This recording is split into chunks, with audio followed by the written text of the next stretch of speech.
So yeah, breaking the Geneva Convention in Total Warhammer 3. Total Warhammer 3 is still a very popular, subject on the channel. An ongoing, I guess, strategy game because it's still getting some DLC. Did it get new DLC past that triple pack with the Baba Yaga and the guy who was like changing into other people? Did Warhammer get some fucking new DLC past that? At some point I should take a look if it has like new trailers and like maybe do an updated reaction to the trailers if it does have like new DLC. It did. People are really liking it. Oh, nice, man. Like I think the DLC with the free heroes the reception was a little bit mixed because of the price, not necessarily like the quality of everything. But I think they workshopped a lot of things in the meantime. So yeah, let's get into it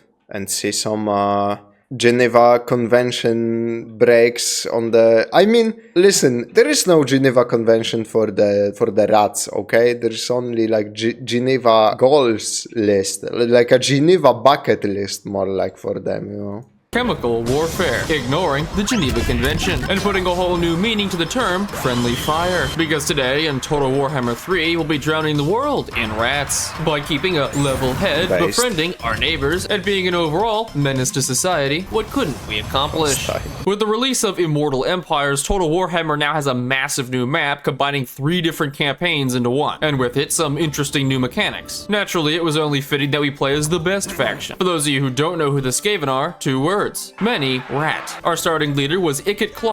I love the rat, man. I love the many rat. The rat are indeed many. So yeah, I will get on that like new trailer and new content. Probably do a little bit of a reaction when something else gets released, because I'm assuming they're still like releasing DLC for Warhammer 3, right? He's also playing as the faction that gets nuclear weapons. I know they have like fucking energy mutated race or something, but didn't know you get the nuclear option. A very sane and stable individual. In the options, I enabled something called Ultimate Crisis Mode, which takes the endgame and tweaks some things, so I'll explain it a bit more later. Starting the game, our main settlement was Skaven, the breathtaking and luxurious capital of all rat kind. The map we were on was the Immortal Empires map, which is insanely large with about 278 factions, of which we were gonna break. But first, we needed to secure land, starting with the settlement next to us. Despite Warhammer being mostly medieval, Skaven have miniguns. As a bunch of rat people, not only have our units not touched grass, they don't know what grass is. Our front line is weak, our heroes walking toothpicks, and our morale isn't real. But we do have one major strength. Above all else, Skaven are cheap. So cheap, in fact, that the lives of my infantry are worth slightly less than my bullets. I like how we've already won the battle, and I am still friendly firing my own units. With the fight ended, we'd gained our second settlement. On the campaign map, we could construct and upgrade buildings to train higher level Skaven, troops that were basically still bad.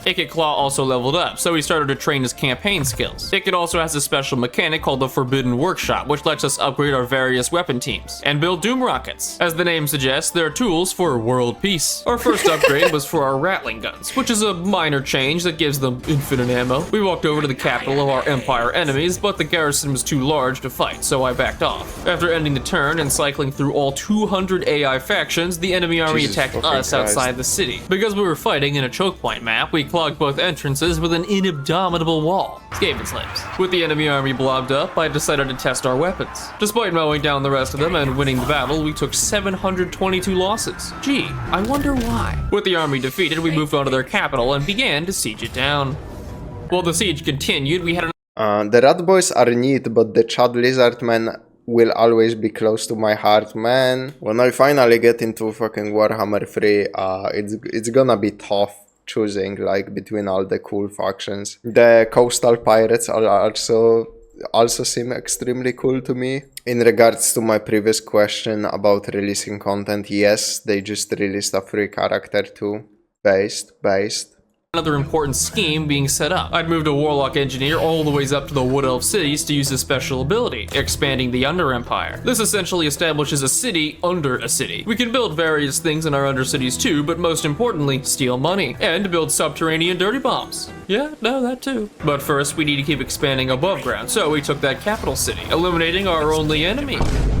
Never mind. For some reason, people think we're some kind of threat to society. Officer, I wasn't doing anything illegal, it was just a Breaking Bad reference. By expanding the Under Empire, people would get unhappy. And not just people, this guy's a tree. Plus, some Undercity buildings automatically expand to other settlements, so pretty much everyone would hate us. Back to being above ground, we moved over to colonize the ruined settlement, but apparently a beastman herdstone prevented me from doing it. Surely going to war with one more person couldn't hurt. Attacking the settlement allowed us to show off our warp grinders. By causing minor ecological damage, we could immobilize all nearby enemy units. We occupied the settlement and ended the turn. And a message from the Fae of Britannia. I wonder what that's about.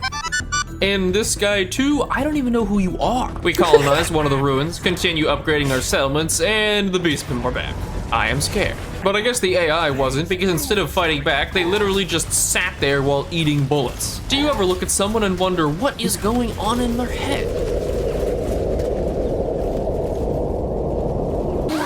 Despite our advantage, they tore through our front line. Well, I tore through our front line. We mopped up the rest of the beastmen, and before long, it was just one left. Their leader, Morgur. But of course, we had bullets, so he didn't stand a chance, is what I thought. Morgur has health regeneration, meaning he just sat there and tanked several thousand bullets. It could claw, routed. All my infantry ran away, and my rattling guns kited him for 30 minutes straight. I have a question. Why, God? Christ. Even after the fight, we couldn't catch Morgur, so he lived to inconvenience me another day. But at least now we have. He's just fucking. What a chad. Fucking walks away from minigun fire. We couldn't catch Morgur, so he lived to inconvenience me another day. I'm surprised he didn't trip over the gigantic fucking balls he has between his legs, man. But at least now I wish I got that back where they just stand still. we had a break for one turn. Orion's army attacked one of our cities, and while we couldn't win, we could deal damage. When defending settlements, we get insanely busted towers, which goes in line with throwing fodder at our enemy. 200 dead elves later, Orion sacked the settlement and ran away. He also attacked Ikit, in a fight that favored us. Orion's army was fairly weak when we approached, and Orion, as one of the tankiest characters in the game, died immediately. After the fight, we started to upgrade our capital, and with it, we worked towards the pinnacle of Skaven weaponry. The wonderful beauty of chemical warfare. Before we could violate international safety laws, we had a bigger problem. One covered in leaves, wood, and was basically a 30-foot tall tree. Durthu had decided to wander over and Fusroda for the trees. And right behind him, amazing. I recruited another lord and trained more rattling gunners. After Durthu occupied a settlement, we attacked with our combined armies. Hello, giant tree man. With Durthu destroyed, we turned to deal with Morgur, if I could find him. Beastmen armies hide by default, so another siege. Somehow, our paperweight garrison almost won, until some... They're just invisible. Beastmen are just invisible on the overworld map? God damn. Dogs ran to the back, captured the victory point, and we lost. I'm sure my settlements love getting burned to the ground every other day. On the bright side, we'd made an ally, Aranessa Zaltspite, who was basically an undead pirate queen. Somehow, she girl-bossed her way into burning down the Wood Elf forests, so she was helpful. Going forward a bit, we recolonized all of our ruined settlements, made contact with the chaos demons in the north, and discovered the Shrine of Cain. On the map, there exists an item called the Sword of Cain. Basically, it turns someone into a murderous psychopath, so we're unaffected. If we had it, we'd turn Ikit Claw into essentially a god. It would also put us at war with pretty much everyone. So again, business as usual. Our second army got intercepted by the beastmen, and after retreating... Oh, hello, Durthu. Yep, you need to find where they're hiding. But is it like, do you need to step into a certain radius of them? Or do you need to use like a special, like, overworld command where they're nearby? Or do they just straight up need to attack you for you to know where they are? Wait, why are the beastmen your reinforcements? Both of you are at war. To deal with Morgur, bribery. As for Durthu, he kinda just moonwalked away. Yeah, that's not concerning at all. But after everything was said and done, we'd finally secured our peninsula. Unfortunately, it came at the cost of something valuable. The itsy-bitsy unimportant ability to eat. Now, Skaven society is a lot like Soviet society. There is no food. Each settlement, undercity, and army consumes food every turn. And we had 0. To get food, we could build certain structures or find another solution. Hello, city full of peasants. With a foothold in Castle French name, we continued through our research tree, built walls in our other settlements, and got a quest for Ikit's unique weapon, Storm Demon. So to get it, we had to go through a quest battle, which didn't look too bad, right?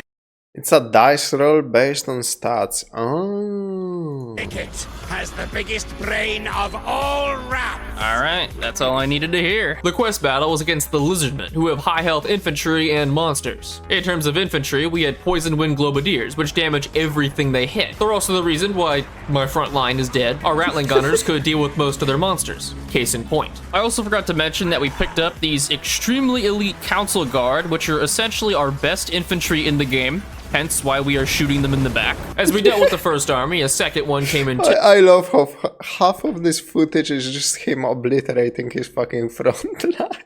This one entirely made up of monsters and dinosaurs. We finished off the initial army, got hit by an orbital sunbeam, kind of bad, and the Ripperdactyls reenacted a prehistoric Pearl Harbor. But with the monsters, it was still close. Our infantry were like grass, being mowed by bigger grass. And we had to kite the Lizardmen back with our Rattling guns. Through the power of the NRA, willful ignorance, and running away from our problems like it was 2020, we barely came out on top. So in winning the battle, we took 830 casualties. But if you do the math, the enemy only got 370 kills.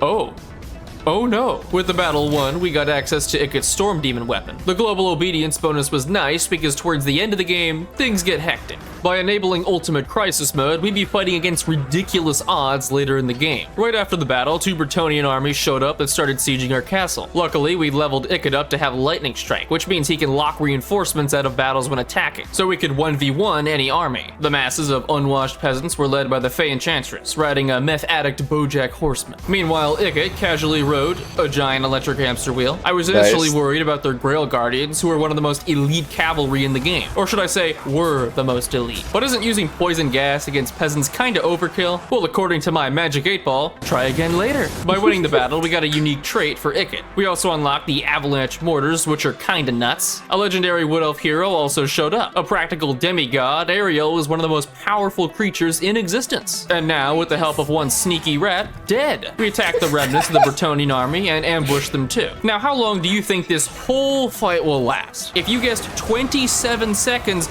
you'd be off by 1 second. Bretonnia got 0 kills, and we lost 75 people. That's fantastic. While all of this had been going on, we'd been expanding the Under Empire. My warlock engineer had taken a slight detour and established a city under the Dark Elf capital. We also had one under the High Elf capital and every Wood Elf city. If you couldn't tell, elves don't really like us. Like Ariel, who is back to being a mild inconvenience. It was becoming— You know, it's funny because if they didn't do anything against the elves, the elves would still fucking hate them because they're the elves. Fuck the elves. All my homies hated the elves. Here that we'd have to deal with the Wood Elves before expanding further north. In order to eliminate the Wood Elves, we need to raise or occupy every city in Athel, Loren. I occupied both bordering Bretonnian cities above us to have a staging ground. We fought the Fey Enchantress, again, upgraded the defenses on our main peninsula, and re-recruited a second army. This one will be filled with entirely infantry to supplement Ikit's army. Now, Wood Elves are generally isolationists, so they rarely leave their lands. That is, except for Durthu. Our second army was back in Skaven Blight, so we needed to sally out and fight 3 massive Wood Elf armies. Army 1, Army 2, and Army 3, meaning once again we'd have to fight this future desk. Outnumbering them 3-1, we started the battle, and before long,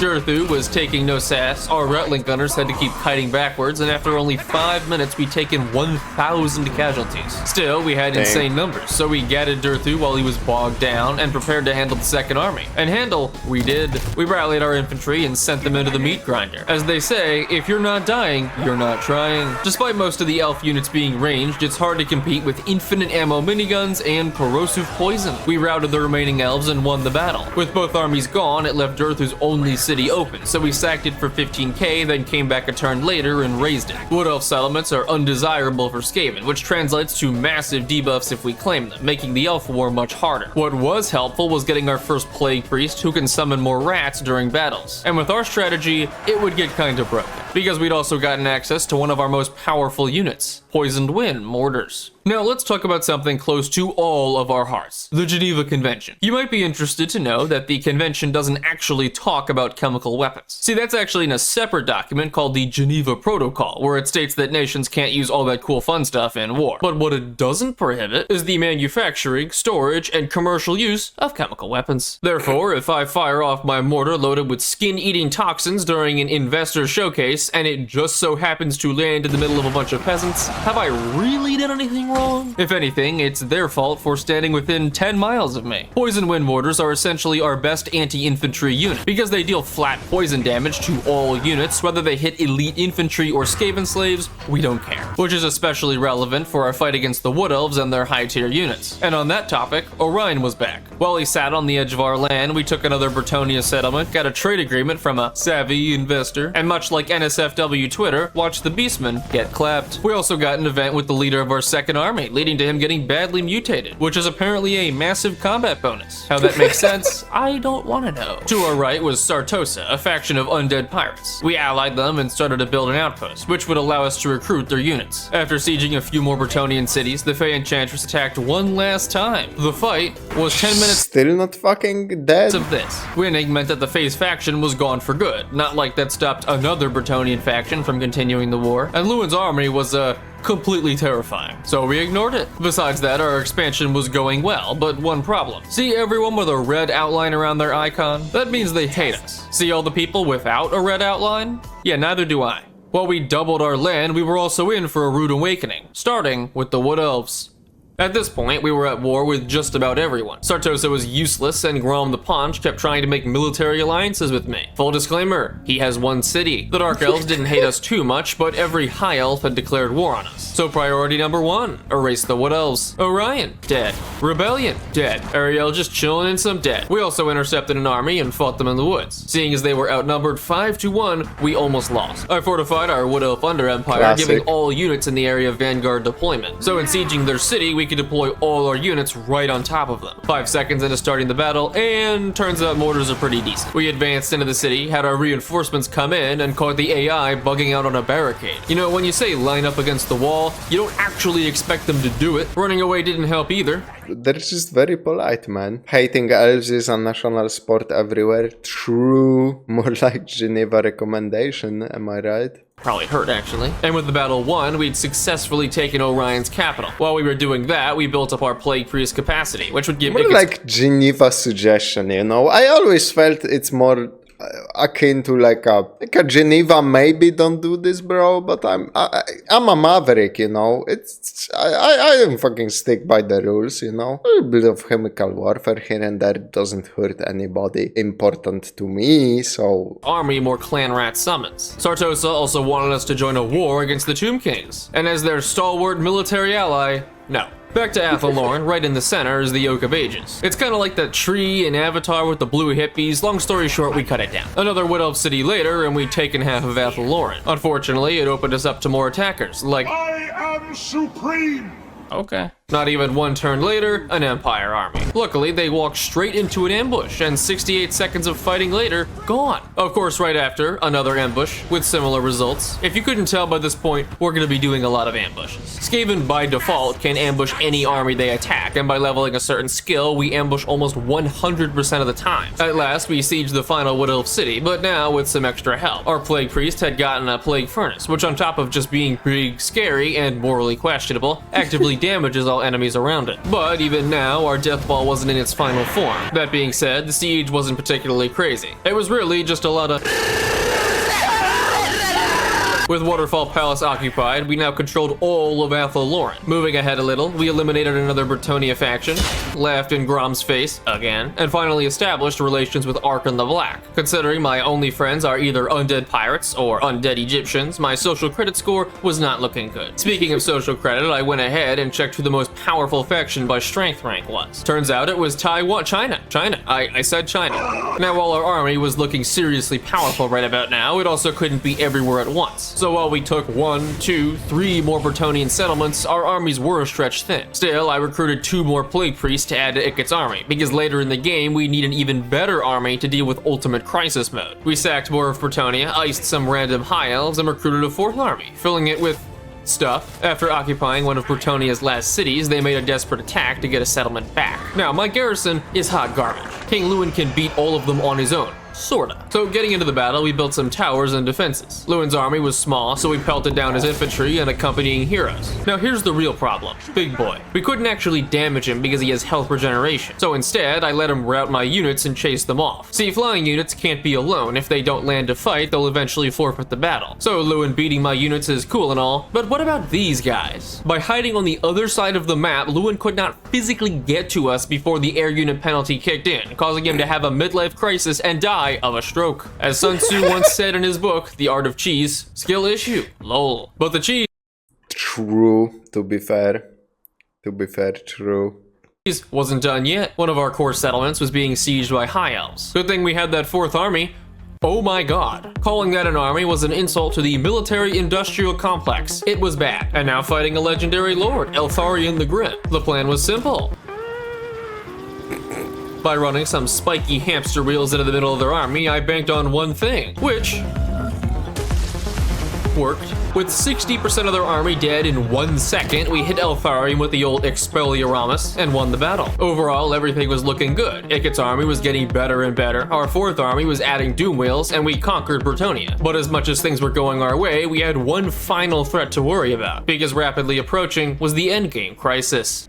In Immortal Empires, there are 5 different endgame crises to choose from. A Tomb King's Crusade, Dwarf Invasion, Orc Wa, Wood Elf War, and Vampire Apocalypse. And we'd picked all 5, with 200% difficulty. And at this point, we only had 10 turns to prepare. We had alliances with the Vampire Counts, Demons of Chaos, and weren't totally hated by Malekith, so good enough. In line with stalling, I reinforced our garrisons and finished this horror of an army, which was on a wild goose chase against a random High Elf army. But they weren't alone, because our entire northern land was being invaded. With the endgame crisis now only 5 turns away, I decided to just demolish the buildings for money and leave the settlements. The goal was to try and defend our core provinces so we weren't stretched too thin. A little bit of preparation later, we were on our final remaining turn. Now before I show you what the ultimate crisis looks like, here's everyone we were at war with before I ended the turn. Here it is now. Vampire Counts invasion, check. Orc Wa, yep. Dwarves and elves, just a few. Oh, and Tomb Kings. How could I forget? In a matter of 1 turn, about 200 armies appeared out of thin air all around the world. And to make matters worse,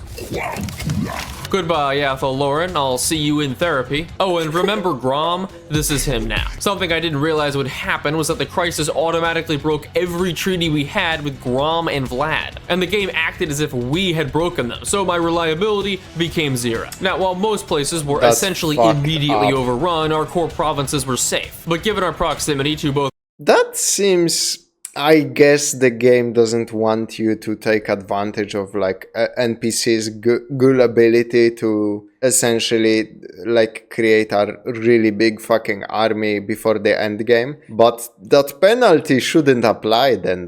The treaty thing is an option you can toggle on and off. Okay, that makes more sense then. Athel Loren and Mausilian, that didn't mean much. In terms of strength rank, we dropped to 28th, but don't worry, we're only at war with 1 through 27. We retreated back into our territory, stole Grom's capital for money, and watched Athel Loren descend into chaos. On the bright side, all this time we've been peaceful with the Empire, so as long as we didn't do something stupid... Ah, right. I forgot I built that. Luckily, I don't think they noticed. Anyways, back to defending, I put armies on the bridges leading to our core lands. The Doomwheel squad got caught by two much larger Vampire Count's armies, so we blobbed up our units and advanced with our Rattling guns. But the Vampire army was way too large. Most of their monsters are designed to kill large units, so our front and back line were quickly overwhelmed. In summary, we got clowned. That left us with 3 other armies to defend the front line, so it could picked up the slack. With 5 Plague Priests, we could summon non-stop clan rats to block attackers, and making friendly fire even more acceptable. After winning the battle, it could fought another Wood Elf army. Using the same formula, we kited with the Plague Priests until the whole army had been finished off. But while Ikit was a powerhouse, he was also our solo carry, because our other armies got caught again by the Vampire Counts. Both armies were mostly fodder with a diverse combination of rats, undead pirates, and chaos warriors. Remember, all people are equally worthless. We lined up near the corner to wait for our reinforcements and use our mortars. But because our first army had no Rattling guns, they advanced across the field and broke our lines. Given their infantry are undead samurai and ours are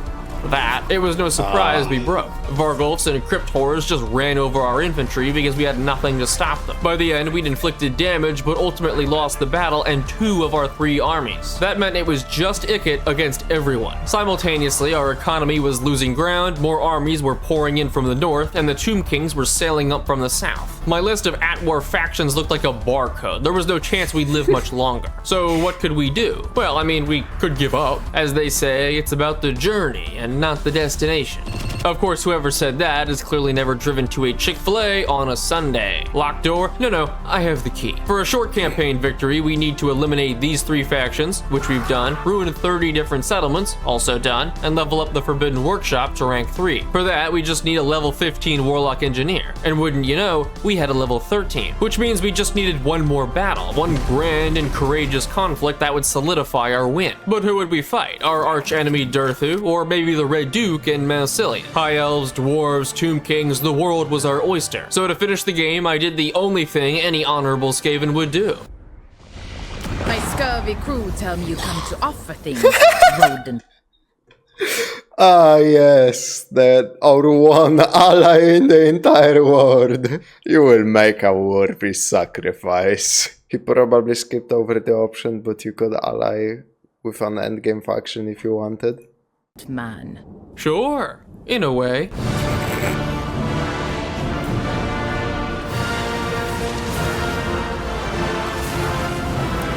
No honor.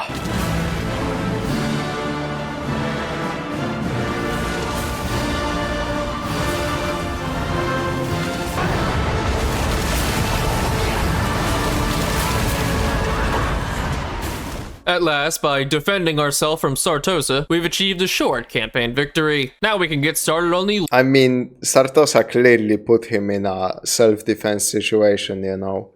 Clearly, like, justified use of force. long campaign victory. And, no.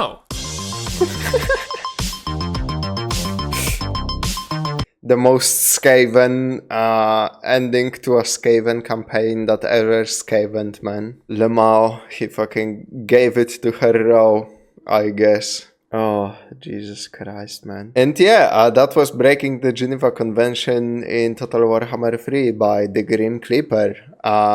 Fun video. I'm assuming he does a lot of this sort of Warhammer thing. Oh wow, he doesn't upload often. God damn. Oh, he does a variety of things actually.